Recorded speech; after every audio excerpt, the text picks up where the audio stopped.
Actes chapitre 3 du 1er au 10e verset.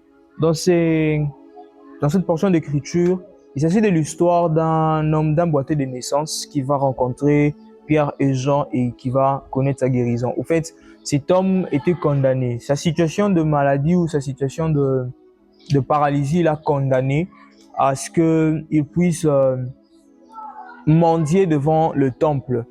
C'est-à-dire que sa situation lui avait imposé ce mode de vie où il ne pouvait que demander. Il ne pouvait que dépendre de ses frères qui devaient le porter et aller le poser devant le temple. Il ne pouvait pas faire autre chose et il ne pouvait pas profiter de la vie comme d'autres personnes qui ont leurs pieds fonctionnels. C'est-à-dire que cette situation l'a imposé une certaine manière de vivre. Mais la bonne nouvelle, c'est que cet homme a rencontré Dieu, cet homme a rencontré Jésus au travers de Pierre et de Jean. Ce que j'aimerais vous dire aujourd'hui, c'est que bien des situations nous imposent une manière de vivre, nous imposent des conditions difficiles. Mais bien aimé dans le Seigneur, Dieu n'a pas dit son dernier mot.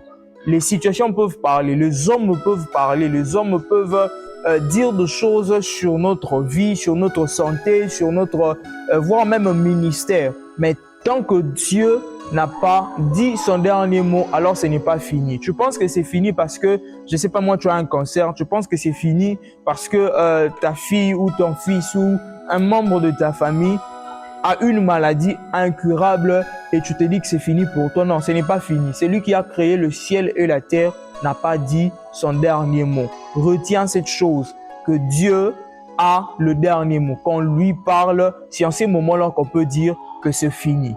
Quand lui décide, c'est en ces moments-là qu'on peut dire c'est fini. Tant que lui n'a pas prononcé les derniers mots, alors garde espoir, crois en Dieu, continue de croire en Dieu et attache-toi à lui, car lui seul a les derniers mots sur ta famille, sur ta santé, sur ton entreprise et sur tout ce que tu es en train de faire. Que Dieu vous bénisse.